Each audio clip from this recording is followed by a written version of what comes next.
Bonjour les bulles, une petite vidéo que Manon m'a demandé. Elle voulait savoir pourquoi c'est important de s'exprimer parce qu'elle a du mal justement à s'exprimer, mais on est nombreux dans la communauté relaxation et sourire à avoir ce problème-là. Même moi, par exemple, je m'exprime beaucoup à l'écrit parce que dans ma vie personnelle, l'oral, parfois c'est compliqué, comprimé, voilà, c'est le mot que j'allais utiliser. Pourquoi comprimer? Parce que en analyse transactionnelle, il y a des états du moi et l'un d'eux, c'est la parole. Quand l'enfant n'a pas pu s'exprimer dans son enfance ou comme il l'a voulu ou comme il a pu, malheureusement, parce qu'il n'y avait peut-être pas un adulte pour l'écouter ou l'adulte n'était pas en capacité de l'écouter, tout simplement parce qu'il est dans son mal-être, parce qu'il est dans sa vie, parce qu'à ce moment-là, il y a le travail, parce qu'à ce moment-là, c'est pas le moment, parce qu'il y a le petit frère qui pleure, parce qu'il y a la grande sœur qui fait un caprice, et ainsi de suite. Bon, il y a plein de raisons, donc on pourrait y passer la nuit ou la journée. Et donc, par diverses causes, peut-être qu'on vous a empêché d'exprimer ce que vous aviez à dire quand vous étiez enfant. Et quand on n'a pas eu donc cet état de parole et cet état d'existence, donc on n'a pas eu suffisamment d'attention sur nous-mêmes, il faut pas se mentir, c'est difficile de se construire et souvent on va rentrer soit dans un mutisme et s'effacer, soit on va développer avec les années ce que j'appelle l'hyperparole. L'hyperparole, c'est le fait de ne pas supporter le silence et de combler les vides en parlant tout le temps, tout le temps, tout le temps, tout le temps, parce qu'on ne supporte pas le silence, parce que quelque part c'est un traumatisme de l'enfance, parce que comme l'explique Dolto, Françoise Dolto, je précise, qui est une auteure très connue dans le monde de la psychologie, voilà. Un enfant a besoin qu'on lui parle. Il a besoin qu'on l'éveille, il a besoin de se développer. Et quand les parents ne lui parlent pas ou que la maman ne lui parle pas suffisamment, l'enfant va commencer à avoir un retard sur lui-même pour se développer parce que on ne lui montre pas comment s'exprimer, comment se développer, comment exister. Et à l'inverse, un enfant qui n'a pas assez d'intention aussi, ben, ne peut pas exister aux yeux de ses parents, donc aux yeux du monde, parce que ses parents, c'est son monde quand il est enfant, parce que on n'a pas de conscience propre, on vit à travers les émotions et l'inconscience de nos parents, voilà. Donc un enfant, ça fait du mimétisme, il faut le savoir. Donc il recopie ce qu'il voit. Donc si vous êtes un adulte qui parle beaucoup, vos enfants, ils ont tendance à parler beaucoup. Si vous êtes un adulte qui parle pas beaucoup et que vous n'avez pas parlé à votre enfant sera un enfant silencieux. Et avec les années, ben, on devient des adultes qui ont certains problèmes. Voilà. Donc par exemple, ben, moi dans mon cas, ça va être l'hyperparole. Voilà. Parce que je ne supporte pas le silence, donc j'apprends. Et petit à petit, j'apprends à écouter même le silence, parce que même le silence parle quand on sait l'écouter. Et dans le cas de Manon, par exemple, ça va être l'inverse. Elle est complètement effacée et elle a du mal à prendre position et à parler d'elle-même. Et dans les deux cas, ben, c'est difficile, parce que qu'on soit dans l'hyperparole ou dans le mutisme, on n'est pas bien, on est dans un mal-être. Et des fois, soit on laisse pas la place à l'autre, soit on y laisse toute la place, et donc nous, on n'existe pas. Donc, pour remédier à ça, il faut comprendre pourquoi il est important de s'exprimer si déjà on ne nous l'a pas expliqué dans notre enfance. Donc, est-ce que vous saviez que le fait d'exprimer vos émotions vous aide à vous libérer d'un fardeau psychologique, comme si vous portiez en permanence une charge sur vos épaules? Donc là, pour beaucoup, je sais que vous avez mal aux épaules, et c'est peut-être parce que vous ne vous exprimez pas assez. Ne pas le faire peut avoir un impact sur votre santé physique, donc il faut bien le prendre en considération. C'est important d'exprimer vraiment ce que l'on ressent, ses émotions, pour ne pas l'imprimer dans son corps. Comme disait Jung, ce qui s'exprime à l'extérieur ne s'imprime pas à l'intérieur. Donc déjà, ça permet d'éviter la maladie et de rester en bonne santé. Voilà. Vous êtes-vous donc demandé quelle est l'importance d'exprimer ses émotions, si retenir ses émotions est bon ou mauvais? Peut-être que l'expression de nos sentiments est une partie fondamentale de notre vie. Parce qu'il y a aucun doute là-dessus. Quand on parle, on est. On est dans l'être. On s'exprime par le verbe. On verbalise, donc on acte dans la matière. Que ce soit avec nous-mêmes, parce qu'il est important de se parler à soi-même, ou avec les gens qui nous entourent. Nous serons toujours une tempête d'émotions. J'entends beaucoup de gens qui me disent « je cherche à être zen en permanence ». Ça n'existe pas, ça voudrait dire que vous n'avez plus d'émotions. C'est vous qui apprenez à contrôler les choses, à les accueillir, à les accepter, à les traiter. Mais c'est normal d'avoir des tempêtes d'émotions. C'est humain. Voilà. Donc il faut l'accepter. C'est une grave erreur de penser que nous devons les réprimer en revanche. Combien de fois j'entends des mères qui disent à leurs enfants, surtout à leurs fils, pleure pas, sois un homme, fais pas de caprices, pleurer c'est pour les filles. Non, c'est faux. On a besoin de pleurer, c'est un besoin humain, sinon les hommes n'en seraient pas capables. Donc s'ils en sont capables, c'est que ça sert à quelque chose. Donc sur ça, on est complètement égaux. Pleurer, c'est humain. Voilà, donc au contraire, extérioriser et expulser nos émotions devient une nécessité au moment où nous les ressentons pour justement ne pas cristalliser ce que j'appelle notre énergie et empêcher la circulation justement de l'énergie dans les chakras. Parce que justement, on n'aura pas osé dire là je suis pas d'accord, ça je le refuse, ça c'est inacceptable ou ça ne me correspond pas. Et donc on va prendre sur nous et là ça va s'imprimer à l'intérieur et forcément il va y avoir un impact énergétique et peut-être physique par la suite. Donc, empêcher la fluidité des émotions peut causer des altérations physiques et mentales. Et elles peuvent être très négatives. Donc, je vous encourage vraiment à vous exprimer. Voilà. D'ailleurs, je peux vous parler de moi. La fibromyalgie, c'est un manque d'expression, justement.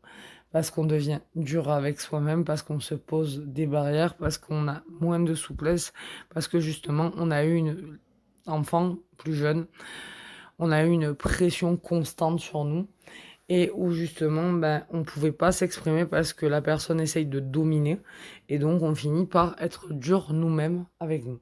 Voilà, ça c'est mon exemple à moi. Mais si après vous avez d'autres exemples à citer, n'hésitez pas dans les commentaires. Donc voilà, les problèmes émotionnels que la plupart des gens éprouvent, on va faire un tour global. Parmi les problèmes émotionnels les plus courants que l'on peut trouver, ça va être une réaction inappropriée ou incohérente à certaines situations de la vie, une réponse sans aucune correspondance avec le moment vécu, des émotions limitées qui ne correspondent pas à ce que vous vivez. Voilà, par exemple, il y a des gens qui sont dans le mutisme et quand vous allez leur parler, leur dire voilà, là ça me convient pas, ce que tu fais, je suis pas d'accord, ils vont plus savoir quoi vous dire et ça va créer un bug dans leur tête et c'est pas forcément parce qu'ils ont pas envie de vous répondre ou parce qu'ils veulent pas réagir ou parce qu'ils ont envie de vous emmerder. Non, c'est parce qu'ils y arrivent pas, parce qu'ils savent pas quoi vous répondre et parce que parfois ce qu'ils ont fait, c'est inconscient. Donc faut quand même essayer de se mettre aussi à la place de l'autre. La communication, c'est aussi ça, c'est un jeu de rôle, essayer de comprendre l'autre quand il parle. Alors je dis pas que on a tous le décodeur, mais je dis qu'on peut tous essayer. Et si on essaye de se comprendre sans se juger, déjà on aura fait un pas dans la communication.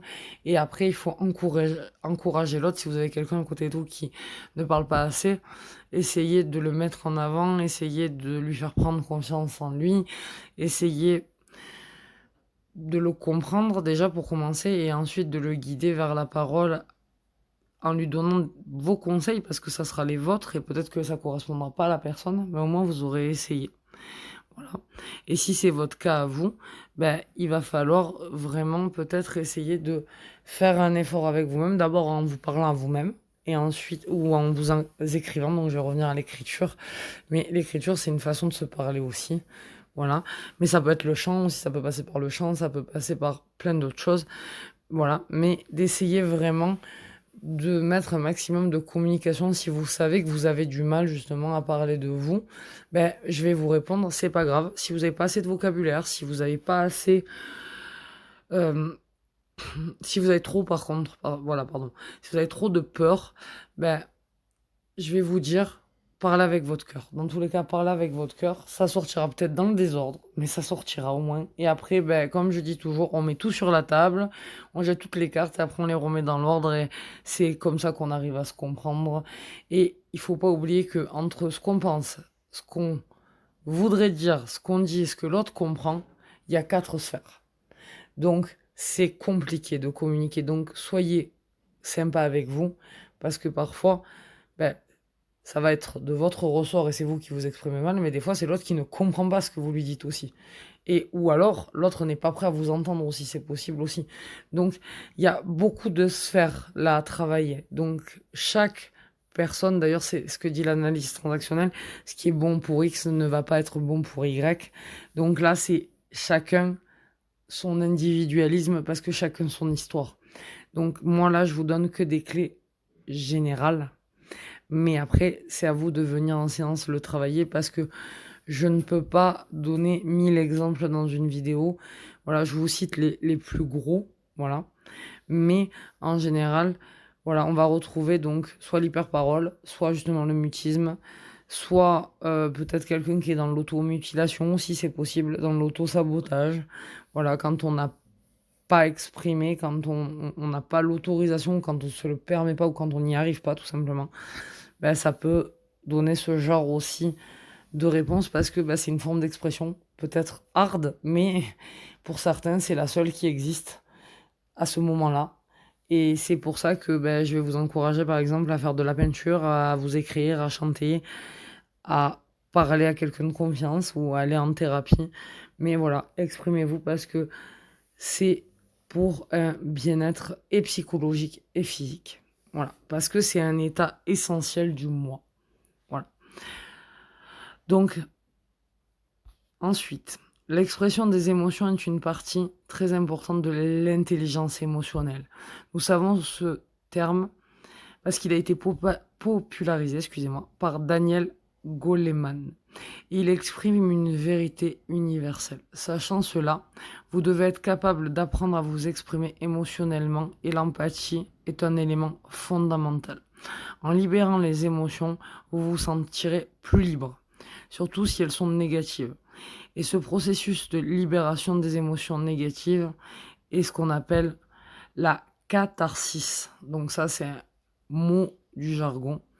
Et retenir les émotions peut devenir un grand fardeau pour votre subconscient, donc votre inconscient. Et cela vous conduit à vivre une vie moins épanouissante. Donc retenir les émotions comme la haine, la colère, la peur peut faire en sorte qu'une personne mentalement saine cesse de l'être. Donc vous voyez à quel point c'est important. La libération de nos émotions entraîne une plus grande libération émotionnelle, ce qui se traduit par une plus grande tranquillité. Donc vous arrivez dans la pyramide de Maslow niveau 1, on se sent en sécurité. Donc c'est vraiment essentiel. En plus, cela équivaut au soulagement physique que vous ressentez lorsque vous enlevez une lourde charge de votre corps, que ce soit dans l'estomac, sur les épaules, dans le dos, peu importe.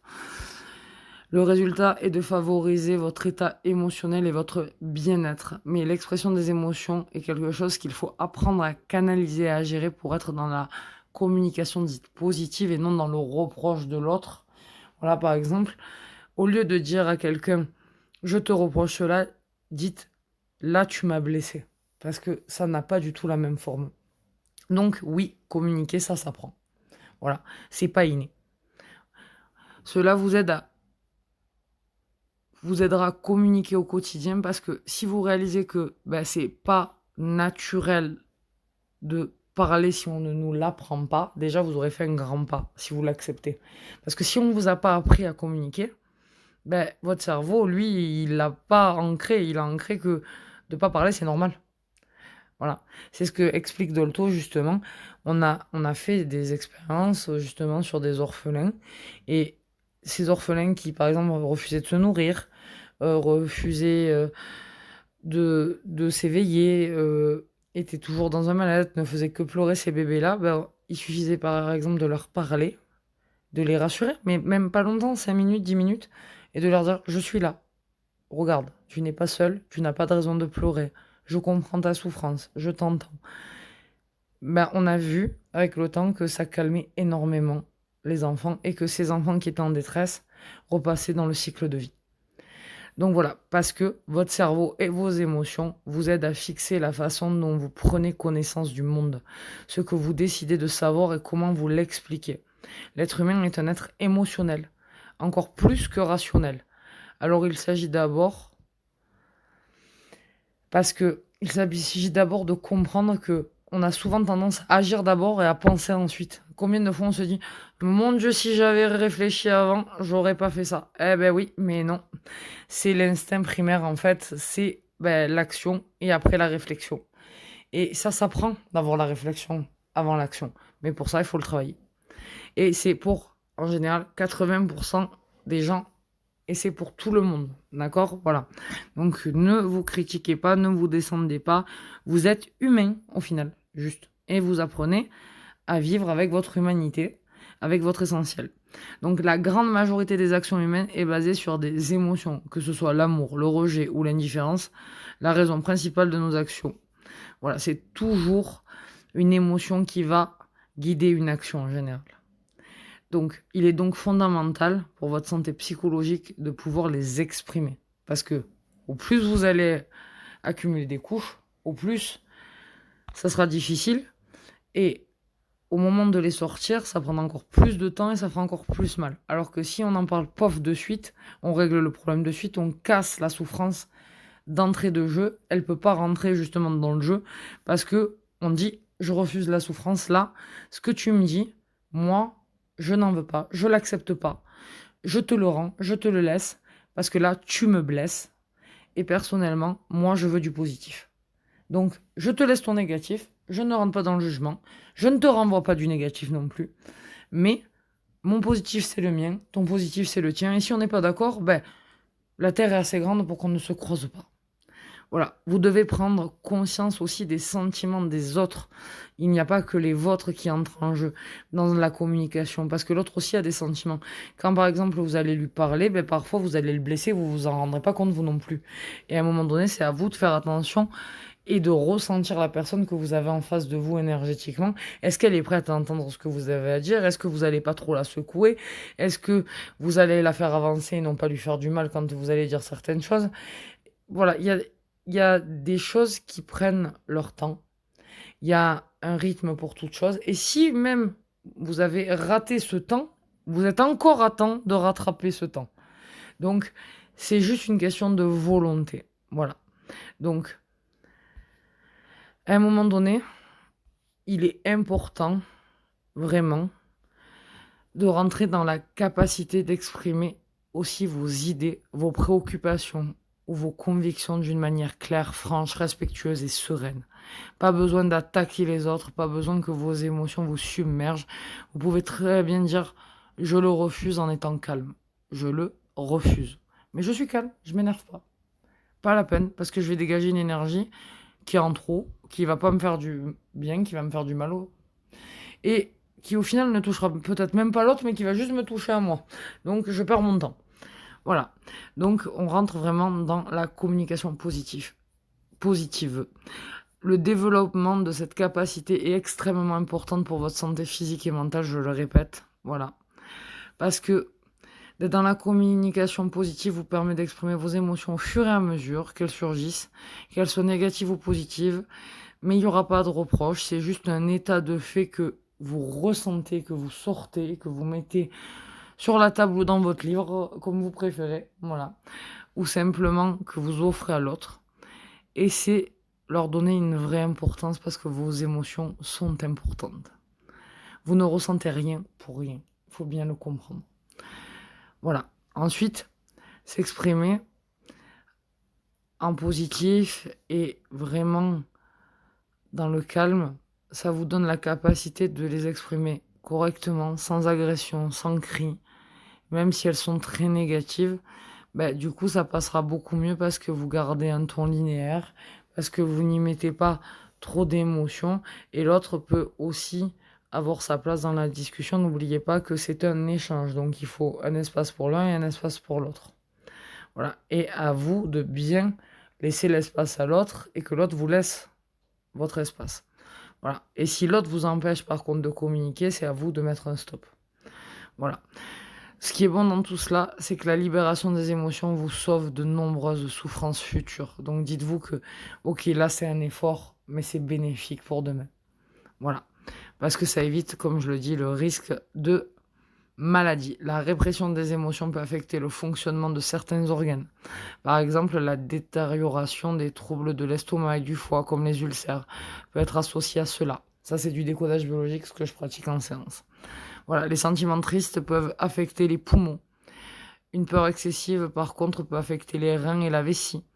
Le fait de réprimer vos émotions semble accumuler beaucoup de poids sur vos épaules. Ainsi, vous pouvez sentir votre estomac se contracter, vos intestins se tordre, et vous pouvez aussi avoir de graves maux de tête.